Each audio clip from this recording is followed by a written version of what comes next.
ज्योतिराव ने साफ कहा कि बिना संस्कृत मंत्रों के भी ईश्वर तक पहुंचा जा सकता है। यह उनके दिमाग की वह चिंगारी थी जो समाज की हर बुराई को जलाने वाली थी। सत्यशोधक समाज के लक्ष्य साफ थे। पहला था ब्राह्मणवादी मानसिकता को तोड़ना। ज्योतिराव मानते थे कि ब्राह्मण पुरोहित डर और अंधविश्वास फैलाकर लोगों को ठगते हैं। वे अनिष्ट का भय दिखाकर आम लोगों का शोषण करते थे।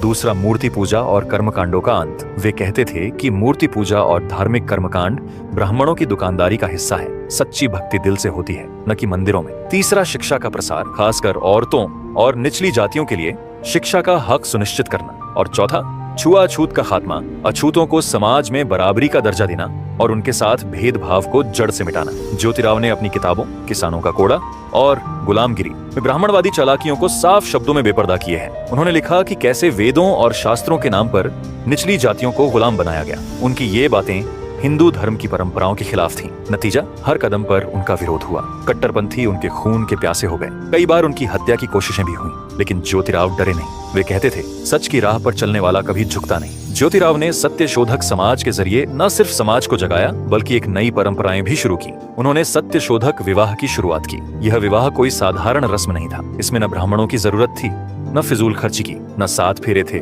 न संस्कृत मंत्र। बस एक साधारण वचन लिया जाता था कि स्त्री और पुरुष बराबर हैं, वे एक दूसरे के मित्र हैं और साथी हैं। ये उस समय के लिए एक विद्रोही कदम था। जब सत्यशोधक विवाह होने लगे तो ब्राह्मणों ने हंगामा मचा दिया। उन्होंने ज्योतिराव के खिलाफ मुकदमा दायर किया। वे चिल्लाए, यह शास्त्रों का अपमान है, यह धर्म के खिलाफ है। लेकिन ज्योतिराव ने इन धमकियों को हवा में उड़ा दिया। वे कहते थे, अगर धर्म इंसान को बांटता है तो ऐसा धर्म धर्म नहीं, पाखंड है। उनकी यह निर्भीकता लोगों को प्रेरित करने लगी। धीरे धीरे सत्यशोधक समाज की शाखाएं महाराष्ट्र के हर कोने में फैलने लगी। यह अब जनता का संगठन बन चुका था। यह मशाल अब किसी एक हाथ में नहीं थी, यह पूरे समाज की मुट्ठियों में जल रही थी। ज्योतिराव की नजर सिर्फ दलितों और औरतों तक सीमित नहीं थी। वे हर उस इंसान के लिए लड़े जिसे समाज ने हाशिए पर धकेल दिया था। साल 1874 में महाराष्ट्र में किसानों का विद्रोह उफान पर था। साहूकार और जमींदार किसानों को लूट रहे थे। ज्योतिराव खुलकर किसानों के साथ खड़े हो गए।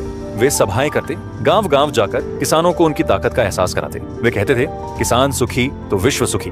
जब ज्योतिराव पुणे नगर पालिका के सदस्य बने तो उनकी नजर मिल मजदूरों की बदहाली पर पड़ी। कारखानों में औरतें और बच्चे 14-14 घंटे बिना छुट्टी के पिस रहे थे।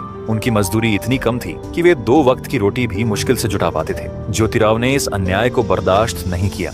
उन्होंने नारायण लाल लोखंडे के साथ मिलकर मजदूरों को संगठित करना शुरू किया। ज्योतिराव और लोखंडे ने सभा दर सभा, मंच दर मंच मजदूरों की आवाज बुलंद की। साल 1888 में लोखंडे ने मुंबई में पहला मजदूर सम्मेलन बुलाया। इस सम्मेलन में 6000 मजदूरों ने हस्ताक्षर किए और एक मांग पत्र सरकार तक पहुंचाया।